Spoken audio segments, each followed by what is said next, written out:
Hello everybody. It is Jackie from Pocket of Preschool, and I am so excited you guys are here tonight. Tonight we are going to talk all about a pet theme. Before we start, I want to tell you about where all the links are because I have a ton of freebies for a pet theme. So where the links are, wherever you're watching this, you will find a link to my store with all the pet printables. You'll find a link to my blog, and that'll have sensory tables. It'll have a book list. It has STEM ideas. It has like all the blog posts. There's where the goldfish graph freebie is. So make sure you hop over there. And then there's links to my Amazon storefront, which is where I get most of my things. So that's where everything is. So we're just going to jump right in. So the reason why this guy apparently is a little dirty.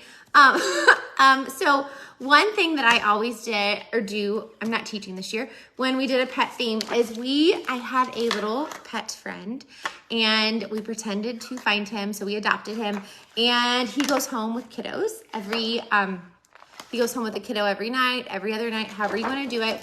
And you can tell it's like well loved. I just put the directions on the front and then I have our book and then the families draw in it.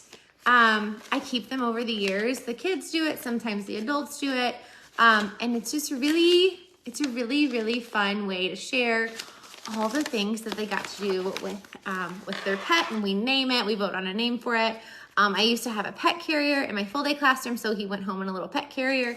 Some kiddos, this is from a different year, even put pictures on it. Again, kids can draw, parents can draw. It can be all scribbles. It can be all parent done. It's totally up to the family, but they bring it home. Sometimes he needs to go through in the washer, after he goes home with a couple kiddos or maybe somebody gets sick, but it's really fun. You can tell he's like well loved. He doesn't really even sit up anymore. But it's just a great way to build a classroom community. It's also a great way for kiddos who don't have a pet for whatever reason, for them to kind of have a pet for just a night. So that's really fun. And all the printables for this are in the pet theme center unit. So this guy, and I'll throw him in the wash. Or maybe we'll find a new one the next time we do pets. So books, you need lots and lots of books. I'm going to show you some of my favorite ones, but I have a giant book list of all my favorite pet books. So Pet ABCs, this one I love because it has a ton of real photos. Most of the letters are good, not all of them, but that's kind of with any ABC book. But Pets ABCs, I got this from Scholastic one year, not Norman, because when we do a pet thing, we either get a fish or we already have one in the classroom. So this one is great because it's about a little guy and he gets a fish and he's not excited, but by the end of the book, a fish is his favorite pet. So that's awesome. Glamsters, some little hamsters. Love this book. Please take me on a walk. Please take me on a walk. I bought this one used. It's about a dog park. Bark George. The black dot means it stays out in our classroom forever in our orange basket, no matter what theme it is.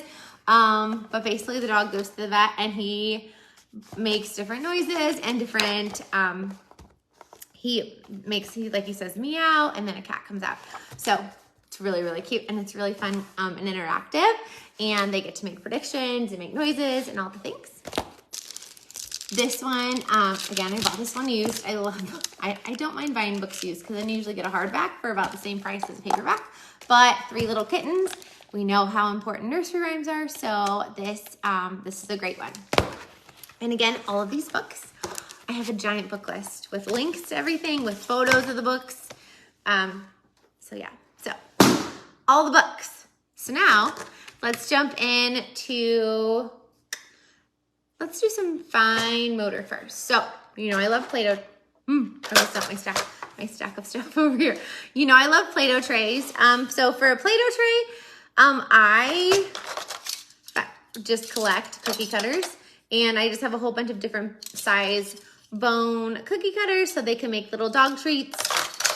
I did happen to find a dog one year, but I just have some beads, which they can use for sprinkles, sticks, some tubs of Play-Doh, tools. Always have scissors so they can practice those scissor skills, rolling pin, and then silicone cupcake molds. So that way if they want to make a little dog bakery or a pet bakery, they can do that too. So really, really fun. If you don't have individual tubs, you can always make your own homemade Play-Doh. That works too. So yeah, that's our Play-Doh tray, and this stays in our art center on that shelf right. There's this shelf back here. This is my art center, and then the other one kind of goes out this way. So this is the art shelf you see back there, and then the other shelf's right here, and it goes on top of that shelf because there's always a Play-Doh tray for every theme or almost every theme. Okay, I'm gonna hold on to this one for just a second because that's literacy. So another fun fine motor thing. So in my, in the pet centers unit, there are number cards. Now, I know we always practice, this is just a writing tray, so we have birdseed. And if you don't want to use birdseed, you can put sand in there. Because again, if you have any kiddos who are allergic to nuts, don't use birdseed. But you could put corn in there. You could put little pebbles, fish gravel, and you could pretend it's birdseed. But this is a number line game. But we always practice, I feel like, writing letters. So I think it's really important to practice writing numbers too. So I just put the numbers in a little basket, and there's feathers in here, and the numbers go up to 20. But if you want your students only to practice numbers 1 to 10, then they pick a number and just put out those numbers 1 to 10. They pick a number and then they shake it, and then I can't write upside down today. They're gonna just write the number with their finger. You can see it, and then shake, shake, shake, and erase. You can also have counters out with it. I know there's birds in the pet math counters. You can put those out so that way they can count out 4 birds, and then they can make the number 4, and then shake, shake, shake to erase. And then once I introduce this for small group, I move this to my library center, which I'm gonna show you at the end of, or in a minute, because I feel like this would be a little crazy to put out in the math center writing tray, so I keep my writing trays in the writing center. But you need to write numbers just like you need to write letters. If you want to make your writing tray letters, in my centers unit, there are dog, uppercase, lowercase letters. So just make a little dog writing tray. You could just put some sand in there and little dog bone sprinkles if you found some, and that would be really fun too. And again, and it's not a lot of feathers because feathers go everywhere. Put a couple in there and you're good to go. So there's that for some fun fine motor. In the pet centers unit, this is a hole punch activity.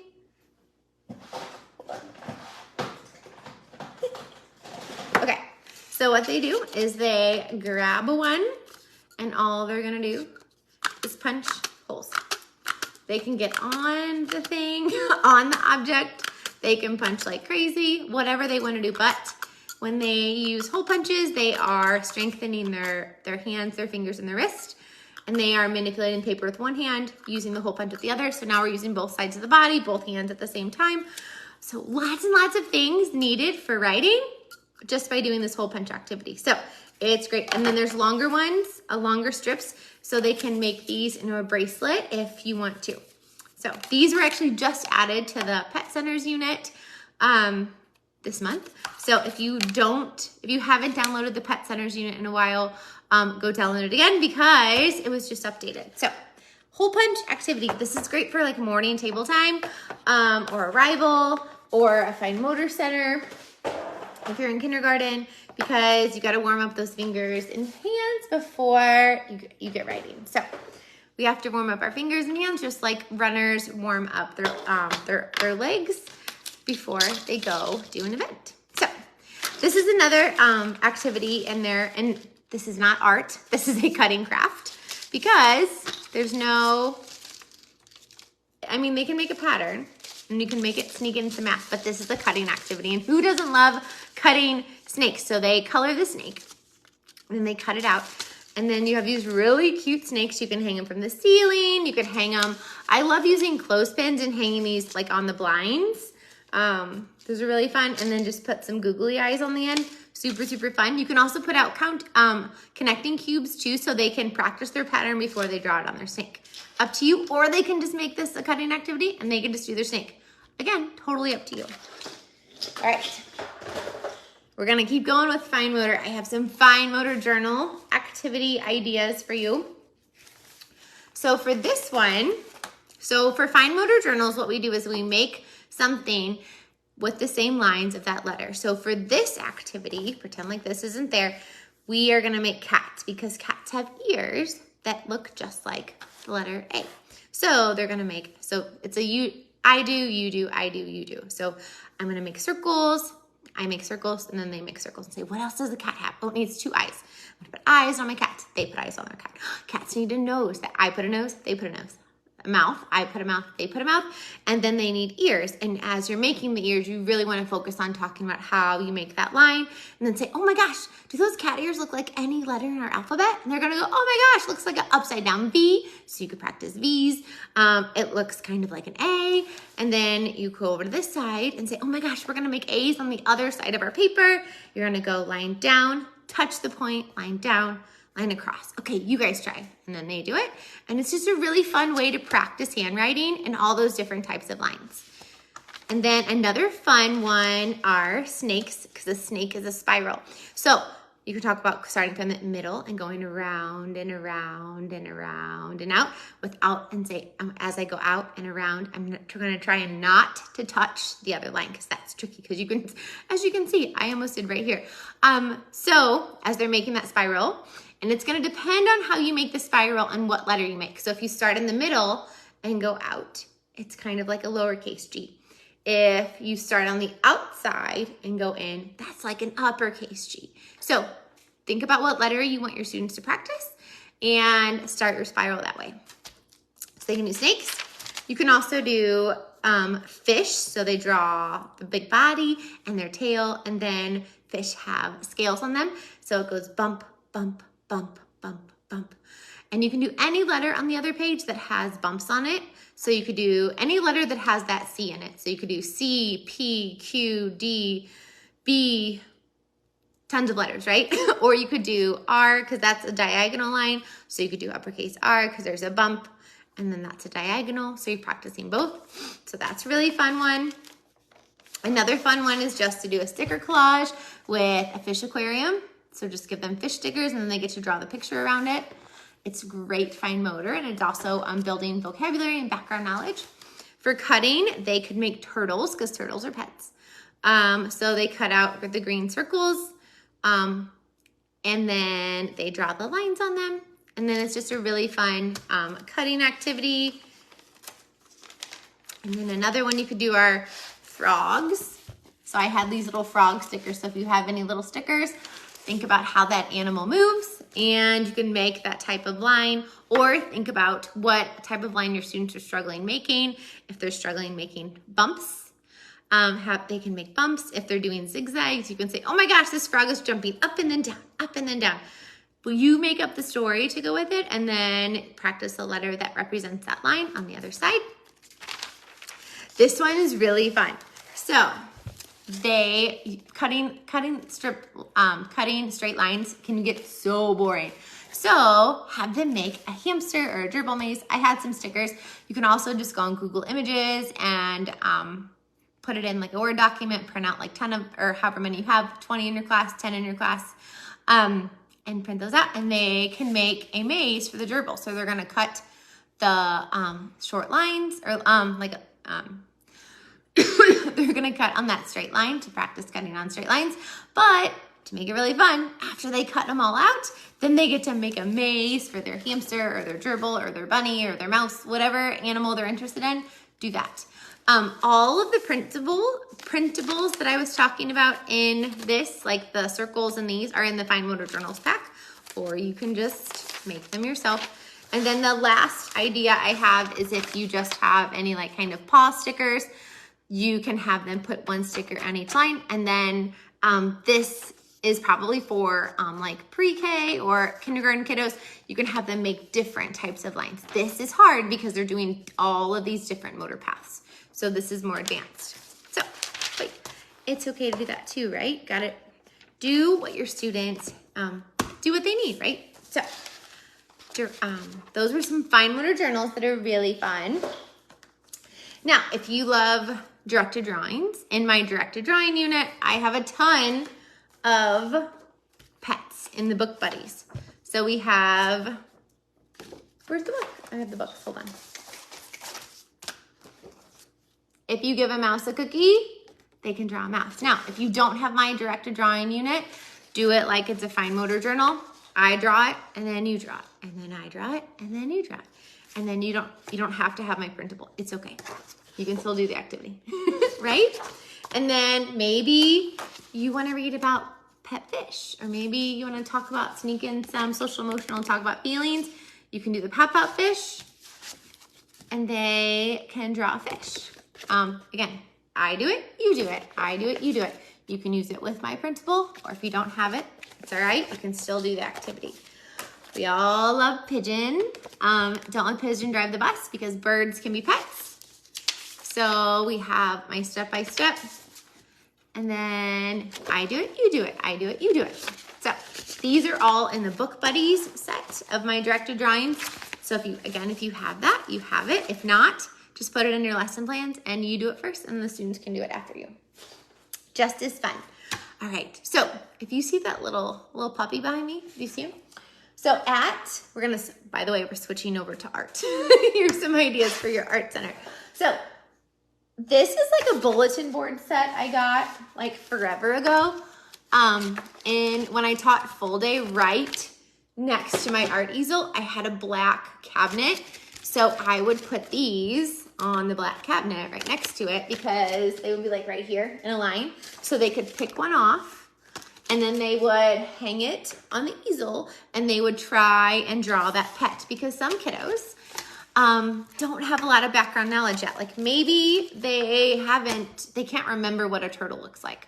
So if they have this visual, they can go, oh, this turtle, it has a oval shape, or you can talk them through it too. Oval shape for a body, for the shell, and then it has an oval head. It has little legs with little claws, and then look, it has kind of designs or stripes on the shell. So again, if they're 3, it's gonna kind of be mostly scribbles, but if you have this out at your art easel when you're up in kindergarten or your pre-K or TK classes, you're gonna get a lot more detailed, you're gonna get a lot more detailed little paintings. And switch to smaller brushes, because if you have the really big brushes, it's hard to draw or paint all of these details. So switch to a smaller brush at your easel. So, and again, look, this one has paint on it. You can tell these were at my easel. If you don't have this old bulletin board set because you just started teaching and you haven't taught for 15 years, it's okay. Go on Google Images, print off some pictures of pets. I also love, there's also pet calendars. Those are great to put at the art easel too, because they're usually at the dollar store and you can laminate them, and they're gorgeous photographs. So put these at your easel so that way your little learners can paint all the pets that they want. And then I love putting this little hook up here so that way they can put it on and off. And then if you don't know, I took a border strip and I just taped it to the back. The front isn't attached, so that way they can clip their paper on here. So for all my short friends that are in my classroom, which is everybody, because I taught preschool and pre-K, or 3, 4, and 5-year-old mixed classroom, they can't reach the top of that easel. So they can put their paper on and they can hook it to here. But it's also great because you can hook little visuals on there too. So that's the easel. So put that in your lesson plans for the easel. You ready for some more art? So this one is really fun. Obviously, you're doing part of it, but just put some paper plates out and they can finger paint all over the fish or all over their plate, and then you just cut it out afterwards. And then it's open-ended art with a twist. You can do the same thing with snakes. So they can paint it. Oh, look, I added some kind of, what's it called? Like I did like a shaving cream glue mixture because this was like a little bit puffy, not super puffy, but a little bit, just to add some texture. And then afterwards, they can cut it or you can cut it. The trick is, if you want them to cut it, is to, once it's dry, have them draw, or you can draw the spiral on the back and then You have these really cute little snakes. You can hang them from your ceiling. Again, hang them from the blinds. I did that a lot. You can also do birds. If you have little paper bags, I have these colored ones. I probably got them at the dollar store one year, and some feathers, and they can make little birds. Now, if you want to do really open-ended art, this one is my favorite for pets. So this was in my kiddos portfolio. I just took it out. That's why it's hole punched. But you're just going to paint with feathers. Here's another one. So you put some cups of paint out, and you put a feather in each one, and then they are painting with the feathers. So as they're moving their wrist, you can see they're working this upper arm. They're holding this feather, which is developing that pencil grasp, and they're doing lots and lots of open-ended art, and they're being creative, using their imagination, exploring the different textures and strokes and different types of lines they make when they do different things with the feathers. So again, put out some cups of paint, put some feathers in, and paint. Now, feathers are expensive, or at least I think so. These actually aren't my painting feathers because they're in my painting drawer. What I do is at the end of the day, I wash my feathers off because I usually have the bigger ones. They're a little bit bigger than this, but they're probably like another 3 inches bigger. I wash off the feathers and I keep them as my painting feathers because they're expensive and I don't want to like throw away. I mean, if I put these out every day, 5 days, I'd be throwing away like an entire bag of feathers, and I just don't want to waste my money or materials. So I wash them off, and you're gonna put them in paint the next day. So if they're not perfect and gorgeous the next day, it's fine. I think I have my feathers in my paint drawer from like 10 years ago. Like, I've had them a long time. So wash them off and reuse them. Okay. All right, so you ready to switch to literacy? So these are so fun. So these are little dog bones. And I just used a Sharpie. I'm real fancy here, guys. And I wrote, it's all backwards for you today. Sorry. I wrote letters on them. Now, you can do so many things with these, right? You can, these are my word cards.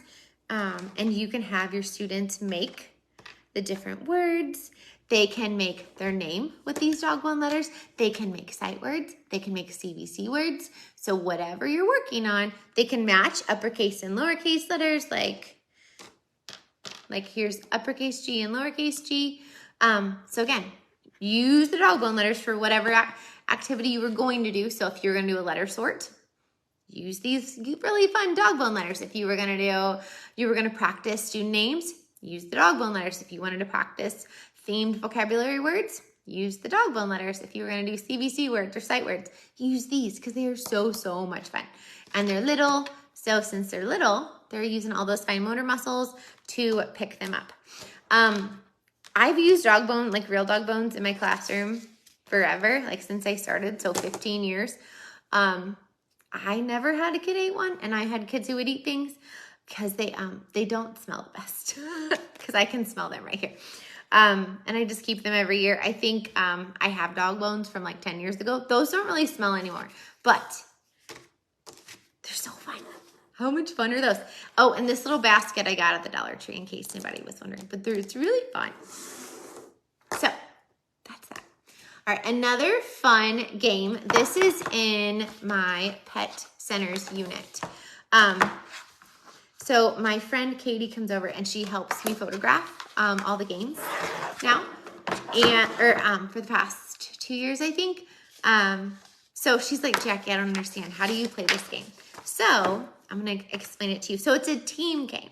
So there isn't a winner, there isn't a loser.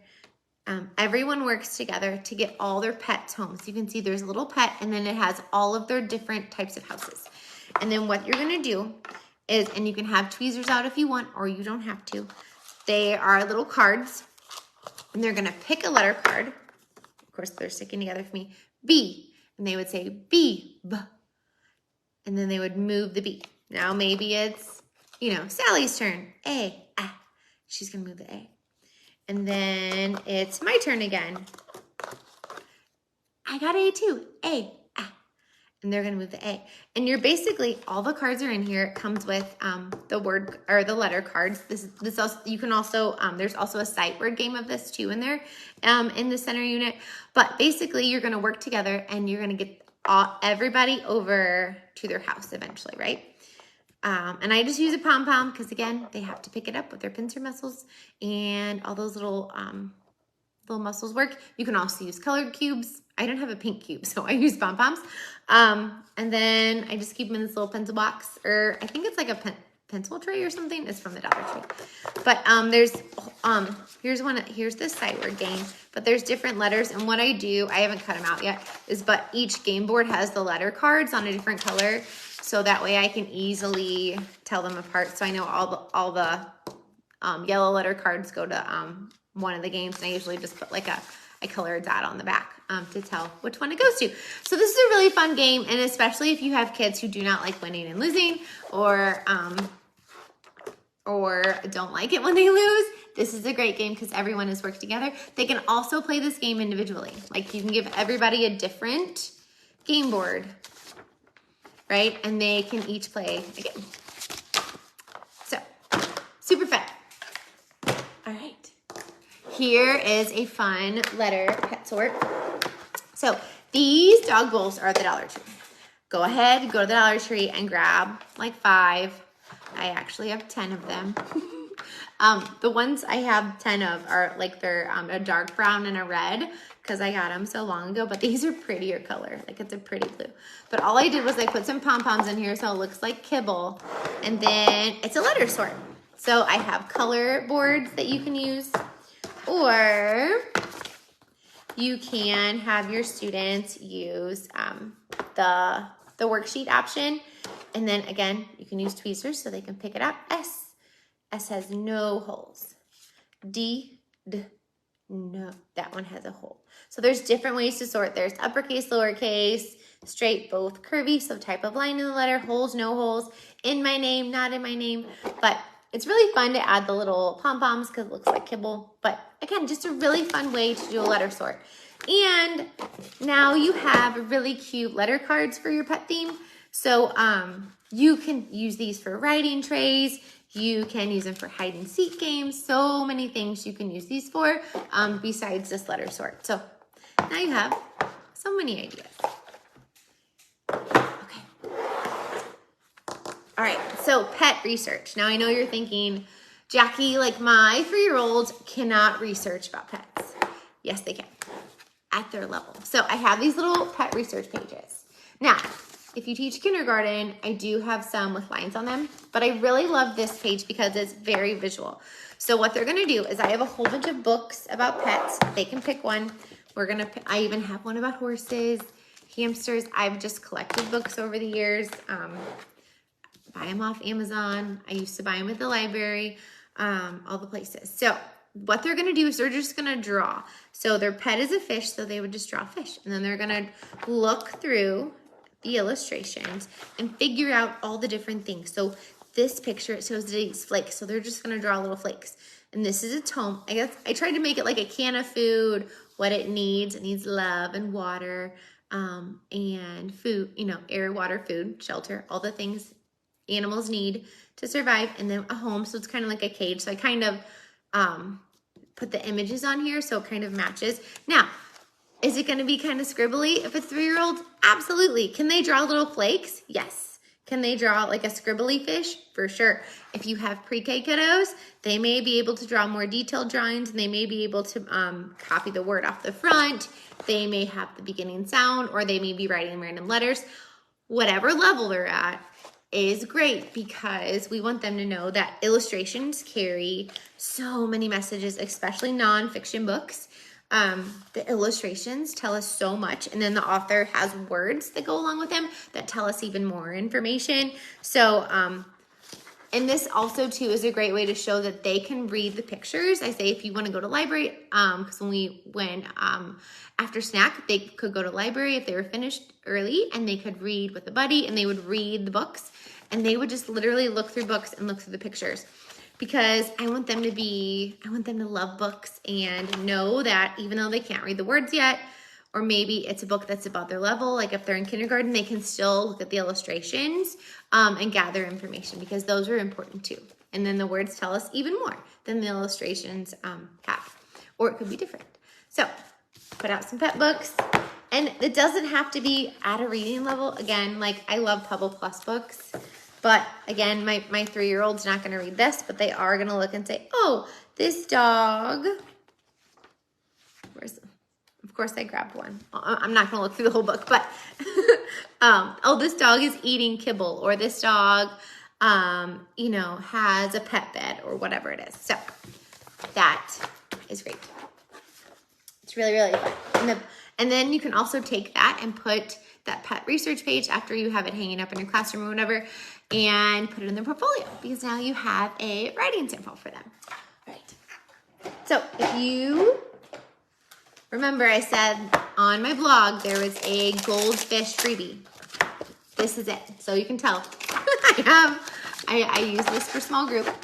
I laminated them since it's food, but there's 2 options. So if you go to my blog, pocketofpreschool.com, go down to the bottom of the pet theme post, enter your email, and this will be sent to you. But there's 2 options. So there's a counting, or there's colors. So if you have just the regular goldfish, they can count and make them. Now, if you don't want to use real goldfish, that's okay. Use pom-poms, totally fine too. And they can, you can just say that it's goldfish food. That's fine. If you don't want to use food, or maybe you can't use food, or maybe you have an allergy, whatever reason why, if you can't use real goldfish, you use pom-poms. It can be the fish flakes. But laminate them if you're, or you can give a paper copy, and then they can throw it away because you don't want to get food all over the place. Okay. Here is a really fun one. So, oh, here's more dog bones. So here are the dog bones. Like if you literally go to Target or anywhere, just get like the mini dog bones. Try and get the ones that are colors, because then you could use it also for color sorting. But, oh, I'm throwing them away. So what they're gonna do, now I happen to have these dog animals from my block center. So whatever you have that's pet related, if you have these, put these in there, that works too. Those are just the pet math counters. So what they're gonna do is they're gonna put a pet in, and you can say, maybe you want it to be equal. So basically they're just learning how to use the scale. I did it before we started. Oh, not equal. So they can explore. And I like the little ones. These are the itty bitty ones for this, because just a little bit goes in, and that way it kind of moves it, and it's not like sinking it to the ground like the big dog bones do. But if you have those, that's work too. And again, you can use any pet animal you have in your classroom, or if you have these like pet counters, that works too. Again, use what you have. So that's really fun. So I would literally probably have this out for table time, or do it for small group or something.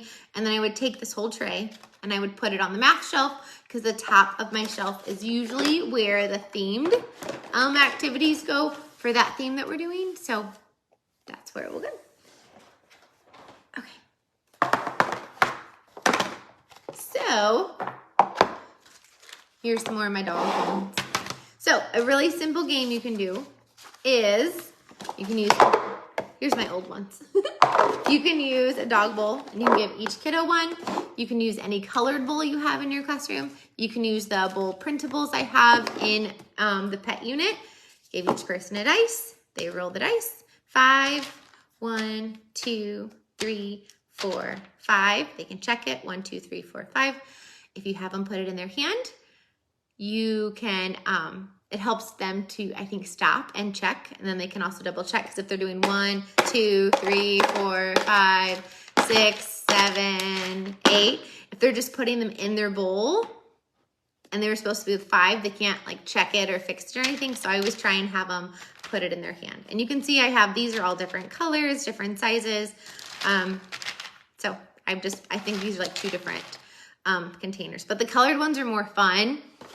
I just couldn't find the baby ones in the different colors. So you can obviously use this also for sorting. You can sort the dog bones by size, by color, or you can use it for a math game. Now, if you want to make an addition for my kinder teachers, you can roll 2 dice, 4 plus 3, and they can add it, and then they can put that many in their bowl. So again, you can use it for counting or addition, totally up to you.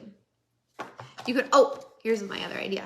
So you can also roll 1 in each dog bowl in this one, and it's kind of like a little addition plate. So they would do 4 in this one, 1 in this one, 4 plus 1, they take it out and they would have 5. So how fun is this for addition? I just thought of that the other day. This is also really fun to use random fact of the day because, you know, I give you all the random ideas. Great because it has little rubber stoppers on it from the Dollar Tree. Great to keep your water in for the art area. Super fun too. Okay.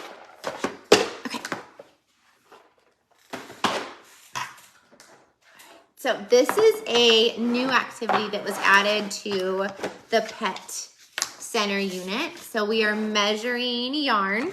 So I have these. How cute are these? They're little paw rulers. I'm gonna prop this up so you can see it.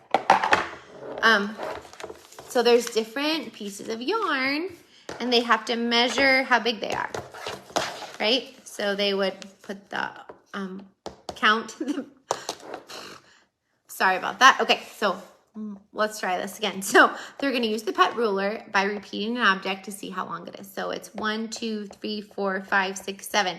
This green yarn is 7 big. Now, if you don't have this printable, it is okay. You can also just put out pieces of cut yarn and they can measure that with cubes. Or you can put both out if you have this. I like to have a hands-on piece too to it so they can measure. We're just gonna pretend that this is the same. And they can measure with cubes or the cat paw ruler. So basically we're just exploring non-standard measurement by repeating a single object to figure out how long it is. So it's really, really fun. And these pet rulers are just so cute. So that's a really fun, and there's also a worksheet with it. But that's a really fun non-standard measurement unit or activity for you. Measuring yarn. This is another new activity that was added to the unit. So basically they are number cards. Because again, you gotta practice writing numbers. But look, you guys, they're counting hands, but they're animals. So we have a puppy, a bird, and a cat. So cute. So I don't have my dry erase marker out. I don't know where it went. So they can use the dry erase marker to write the number. They could also use pom-poms or Play-Doh to make the number, or they could use a feather to trace the number. Again, sometimes kids just like using different tools, whether they use a pencil or a feather. Look, they have to hold on to it with some kind of grasp, right? Whether it's a fisted grasp or a tripod grasp, they have to hold on to it. So put out some feathers and they can write with the feathers. And there are worksheets with this one too. All right, I have two more math activities for you. And then we're gonna walk around the classroom because I'm gonna show you my block center, the science center, sensory table, and then how I have the writing center set up with the activities in it. This one is counting. So basically they're gonna take colored cubes. Kids love making stacks and building. So why not use it to your advantage? And this game has a couple different levels. Here's this one. It just goes 1 to 6. So that way if you wanted to use a dice with it, you could. This one has 1 to 6, but only 1 of each. And then there's also an addition board. But basically they're gonna count out, identify the number, count out that many, and stack it on. So then they can visually see which number is bigger. And again, you can use a dice or not use the dice, totally up to you.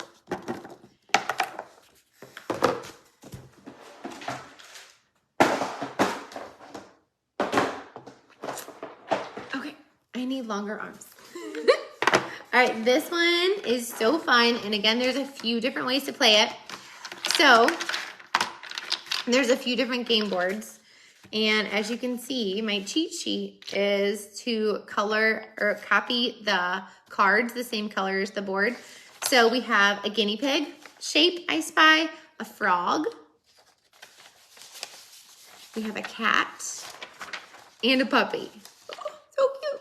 But I'm gonna show you the guinea pig and the frog. So what you can do is you can either laminate it and just put it in a tray, like I have it right here, or you can put it in a dry erase pocket if you don't want to laminate it, or a plastic sleeve. And they pick a card, they trace the number, and they can cover it up. Pick a card, trace I said number, I'm so sorry. Pick a card, identify the shape, trace the shape, and cover it up. So it's just a really fun way to explore shapes, draw shapes, identify shapes, notice the sides, notice the characteristics, and all the things. Now, if you don't want to use dry erase markers, that's okay, you don't have to. They can also just match the shapes. And you can put them on Velcro and they can just match. You can make this into a file folder activity by putting it in a file folder, and they can just match them too. So many ways you can play this fun game. I added the guinea pig board game to this when I updated the unit. Okay, we're gonna walk around my classroom. Are you ready?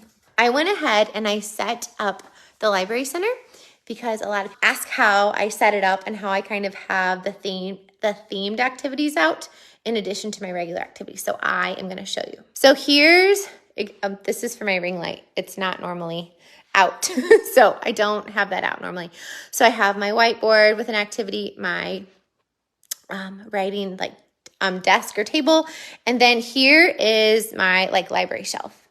So as you can see, I have labels on all of the library things together, and then on the top I have this is a rhyming puzzle. So after I do this for a small group, or maybe I just say, hey, a rhyming puzzle this week, or maybe we've done a rhyming puzzle in the past, I'll be like, oh, we have a rhyming puzzle, and I put it in a little sensory tub, and I just have it in the library center. Now, there are more cards that come with this rhyming game, like Honey Bunny. How cute is that? There's more cards, but I didn't want it to be too overwhelming, so I took some of them out. That's a really good trick if you're preschool or pre-K, don't have everything out for the game. I would put the other writing tray right here. So our writing trays always go right here, and you can have a pom-pom in there too. So that way they can make it with a pom-pom if you want. And again, we have numbers out. If you wanted it to be the dog writing tray, you can have the dog cards with a sand in it or something. Here is a letter puzzle I have out for this week. Or for this theme, and then I have the worksheet at the back. I have it in pouches so that way they can use dry erase marker, and I only have out some of the puzzles. I don't have out all of them because, again, I have 3, 4, when I taught, I had 3, 4, and 5-year-olds, so that the whole alphabet out will be way too much. So I just have some of them out, and I would probably have them mixed up. I wouldn't have them all together. So that way if they kind of walked by and they kind of wanted to do it a little bit, they could. And then here is my writing desk. That's a LAC table. It's I think it's it's not the square one, but it's the one above that. It's the LAC coffee table from IKEA. I have all of our word cards. I did put some hole punches over here in the writing table. I always have stickers. I cut them up so they're smaller. That way they're not using all of my stickers up. I have the themed writing paper, and then for this theme, there's shopping lists. So I have all of the cards down here that pets use, so that way they can make shopping list for their pet. And then here is my this is from Lakeshore, and it is a dry erase board, but I love it because it's a vertical surface, and I love using tape on it. I put a spider web on it for Halloween or nocturnal animals. And since kids love drawing on the whiteboard, I just always have those letters in there. They can pick a letter and they can write it with just the dry erase markers in there. It takes, actually my little guy, my 6th grader, Charlie, set this up for me. So it's really simple to set up. I love it because it's a vertical space. And then it is double-sided, so if you wanted to have a different activity on the other side, you could. So super fun. And you can also put a small pocket chart on it. I just love it. But it's so fun to have this for for a dog theme. And if you have like a little stuffed dog, put a magnet on its nose and that way they can pick out the letter that way. That is an idea from the amazing Dr. Jean. So this is my block center. So I always have 2 shelves in my block center. I have this one, and then I have that one with the dollhouse. This one really doesn't change throughout the year, kind of stays the same. This is my one that changes with the themes. Now, these bottom 2 shelves don't really change that much. Again, it's just the top, kind of like in the library center and the math center and the science center. It's really just that top shelf that changes. I have these STEM I Can Build. These are all for a pet theme. And then I have, like, this set comes with so many, so I put all the extra ones right here. And then here's some things. Oh, I forgot. So if you don't have this STEM I Can Build pet set, I do have a free version of it with clip art. So you can grab that from my store, or if you want real photos, you can grab the paid version, but this one's really awesome too, if you just want clip art. So I have some tubes because, you know, hamsters and guinea pigs and all these things love tubes. I have some leaves, fake leaves that I pulled off of the flowers from like Dollar Tree. We have rocks, little logs, gems could be grass, blue for water. I have the different colored felt, so that could be like sand and dirt and water and rocks and just kind of whatever they want it to pretend it to be. This is that thicker felt, and you can cut it up. This is also foam. That works too. I bought that at Michael's one year. They usually have some kind of textured foam. I think right now it's like furry, but that's fun too. I have all of our pet animals in here. I have just collected these. The cat and the dog set are then my Amazon storefront. This was like a cat toy, but how cute are these little mice? I got them at the Dollar Tree. Okay, it's missing an eye, but look at it this way. And then this little guy, I want to say these are from like Target. I've just slowly collected them. You can tell these are Dollar Tree. But you can get a lot of little pets at Dollar Tree too. And then they're me blocks and blueprint paper, so that way they can draw what they built. So that is our block center. And I do have these on clips. 1, it makes it really easy to change out. But 2, I can hand this to a kiddo because ideally I would love to have this at eye level for them, but my room doesn't allow me to. So that way I can take it off and I can give it to them. So that way it's at their eye level. All right, sensory table. So here's my sensory table. Now I know you guys are thinking you're bananas. So when I taught full day, I taught full day actually in a high school. So I don't know how these got in here, but I apparently have a couple happy faces in there. We had a big giant copy room at the high school, and I put a box, and every time somebody cleaned out the copier, they put all the hole punches in there for me, so I collected them that way. And I have a ton of hole punches, so you can get it that way. Maybe ask Office Max. I have these little pet counters. I love putting counters in the, again, I don't know how those got in there. I guess I used them for something else. Little bunnies, little hamsters. And then I have these from like the cheese. These are great because they have to screw them on. They can shake them off, manipulate them. It's just great for all the fine motor, hand-eye coordination, all the things. And I have these are those like formula scoops, but any little scoops, but these are just really fun with the hole punches and little tubes. Now, if you don't want to do the hole punches, you could this is like pet bedding. Like this would be really fun too. And I just put some little pieces of tissue paper in there. So you can do hole punches or pet bedding with the counters is really fun for your sensory table. And then for the science table, like I said, we usually always have a fish, or if it didn't make it over the summer, we would get a new one. And I don't have one right now because I'm not teaching, and it bit the dust, but I would have it over here. We always have our fish rules. This is actually included in the science unit. I don't know where it is though, and I didn't have time to reprint it, but you can tell this was one I made before I made the science unit. But we have some real photographs of all the different fish, parts of a fish. Those are little fish sorts back here. We have a ton of vocabulary cards, fish discovery pages, a prompt to remind them to use a magnifying glass to draw the fish. And then if your kids get really into it, you can give them an observation challenge, which is really fun.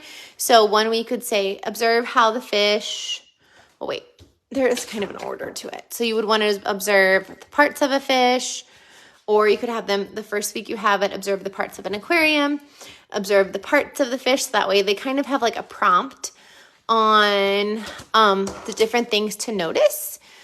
So that's really fun. I wouldn't have them down there. You could probably have them up there on like a little easel. This is all in my pet fish unit. Again, all of it has like real photos. It's all in here for you guys. So I wanted to show you guys that here are some of the journals my students did in years past. So, and then if you don't have a fish, what you do before you get the fish is one you can vote on.